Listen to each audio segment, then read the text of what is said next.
তাহলে আপনার বাবা আপনার ওয়াইফের সঙ্গে সংসার করতেছেন কতদিন?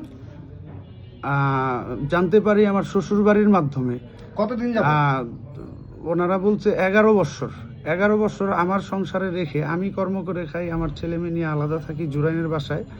তো আমার বাবা আসে, তো 11 বছর পরে আমি 2025-এর জুলাই মাসে জানতে পারি যে ওনাদের সম্পর্ক 11 বছরের। বাবা সঙ্গে যখন চলে আসেন ও কি কিছু নিয়ে আসছেন জিনিসপত্র বা? জি, নগদ 1 লক্ষ টাকা আর হচ্ছে 3.5 ভরি স্বর্ণ। আর আমার ওয়াইফের একটা শাহজালাল ইসলামী ব্যাংক জুরাইন শাখায় একটা অ্যাকাউন্ট করে দিয়ে গেছিলাম বিদেশে যাওয়ার আগে। ওইখানে আমি যত টাকা পয়সা ওইখানে পাঠাইতাম। তো ওই সম্পূর্ণ টাকা ওইখানে মিনিমাম 9 লক্ষ টাকার মতো ছিল, ওই টাকা সহ নিয়ে যায়। কারণ যেহেতু আমার বাবার সাথে শারীরিক সম্পর্কে মেলামেশা করতে পারছে, তো এই ওয়াইফ নিয়ে আমি সংসার করব না। যেহেতু আমার সাথে প্রতারণা করছে এই বিগত 10-11 বছর, এই প্রতারণার শাস্তি আমি চাই। ব্যভিচারের আইনে যা দৃষ্টান্ত শাস্তি হয় সেটা আমি চাই। আচ্ছা আচ্ছা, তো এখন আপনার ওয়াইফ আপনার সাথে সংসার করতে চায় নাকি? চাই বলতে এটা একটা ছলনা, একটা নাটক আর কি। এটা আমার বাবার শেখানো, যেহেতু আমি বুঝতে পারছি এই বিষয়গুলো। এখন ওই আপনার বাবার সঙ্গে যে সে এখন সংসার করতেছে এই বিষয়েও কি বলে? এই বিষয়ে ও বলে যে, মানে ওর ফ্যামিলি থেকে বলে, ওর বোন আছে একজন শিউলি আক্তার, হ্যাঁ, বা 35 বয়স। উনি বলে যে তোর বাবার সাথে গেছে, যদি এটা নিয়ে বাড়াবাড়ি করস তাহলে তোর নামে 2টা তোর বাবা মামলা করবে। আপনার ওয়াইফের সাথে কথা বলছেন এই নিয়ে? ওয়াইফের সাথে কথা বলছি, ওয়াইফ বলে যে সংসার আমার সাথে করবে না। ওর ফ্যামিলি ওকে বুঝায় বলে যে সংসার করতে, কিন্তু ও বলে যে সংসার যদি করতে হয় তাহলে ও যেভাবে বলবে সেভাবে আমার কথা শুনে সংসার করতে হবে, কিন্তু আমি তো সংসার করব না স্যার। এখন তাহলে আছে কার সঙ্গে আপনার ওয়াইফ? নিয়ন্ত্রণেই আছে, আমার বাবার নিয়ন্ত্রণে, বাবার আয়ত্তে। আপনার বাবার সঙ্গে থাকে নাকি? জি। কোথায় থাকে এটা জানতে পারছেন? এটা আমি জানতে পারি নাই। আপনার বাবা কোথায় থাকে এটা জানতে পারছেন? বাবার তো একটা ঠিকানা না, কারণ উনি 4টা-5টা বাড়ি, বাসা তার ওয়াইফ, কিন্তু উনি নিজের বাড়ি নাকি ভাড়া বাড়ি? 3টা হচ্ছে নিজের বাড়ি, আচ্ছা, আর বাকিগুলো হচ্ছে ভাড়া। আপনি যে বাসায় থাকতেন ঢাকায় এটা কি আপনার বাবার? না, এটা আমার ভাড়া বাড়ি, আমি নিজে ভাড়া দিয়ে ওই বাসাতে থাকি। ও, তাহলে এই হলো। আপনি কি চাচ্ছেন?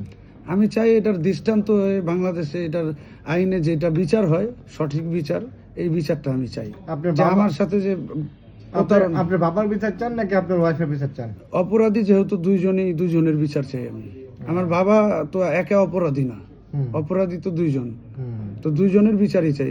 একটা মানুষ 18 বছর আমার সাথে সংসার করে যদি 10-11 বছর আমার বাবার সাথে সংসার করতে পারে গোপনে, আমার সংসারে থেকে, আমারটা খেয়ে আমারটা পরে, তাহলে এরকম প্রতারণা আমার সাথে করছে, তো আমার বাবাও করছে, তো 2জনের সেম অপরাধী। আমি চাই 2জনের দৃষ্টান্ত শাস্তি হোক এই বাংলাদেশের আইনে, এবং বাংলাদেশের মানুষ জানুক এই ধরনের অপরাধ যাতে আর পৃথিবীতে না হয়। সম্ভবত তাকে প্রলোভ দেখাইছে, কারণ আমার বাবা বিভিন্ন সময় মানুষকে বলে বিভিন্ন জায়গায়, তার এরকম ব্যাকগ্রাউন্ড কিছু সমস্যা আছে। যেমন বলিয়ারপুর কোন্ডা বাজার, কোন্ডা জামে মসজিদের পিছনে ওনার একটা ওয়াইফ থাকে, ওইখানে ওনার একটা 4 মাস আগেও একটা কমপ্লেন হয়েছে। একজন ভদ্র মহিলার হাজবেন্ড বিদেশে থাকে, ওই মহিলাকেও সর্বশান্ত করেছে, সংসার ভেঙে দিয়েছে। তো এরকম ওনার ব্যাকগ্রাউন্ডে অনেক কমপ্লেন আছে, তো তার বিচার আয়তায় কেউ। কিন্তু আপনার বাবা তো একজন গাড়ি চালক ছিলেন। গাড়ি চালক, তাহলে সে আপনি বললেন কয়েকটা বাড়ি, এত সহায় সম্পত্তি উনি কিভাবে করলেন? এখন উনি কিভাবে করছে, উনি হাইকোর্টে গাড়ি চালক ছিলেন, উনি কিভাবে করছে উনিই জানেন। কারণ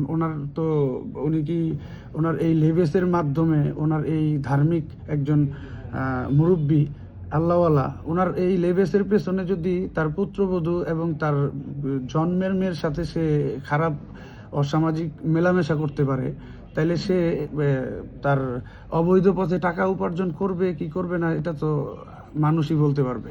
আচ্ছা, এখন এই যে আপনি আপনার স্ত্রী এবং বাবার যে বিচার চাচ্ছেন, সেই জন্য কি কোনো আইন শৃঙ্খলা বাহিনীর কোনো সহায়তা নিয়েছেন? জি, আমি কোর্টে একটা মামলা করছি, ঢাকা কোর্টে, 20 নম্বর কোর্টে আমার মামলাটা আছে। কবে করছেন? আমার মামলা নাম্বারটা হচ্ছে 539/25। এটা তদন্ত কারা করতেছে? তদন্ত করতেছে ডিবি, গোয়েন্দা বিভাগ, ওয়ারি বিভাগ। আমি সর্বপ্রথম কথা বলছি additional crime and operation Dhaka metropolitan police স্যারের সাথে। স্যার তদন্ত করতে কথা বলেছে গোয়েন্দা বিভাগের ডিবির জয়েন্ট কমিশনার হুম।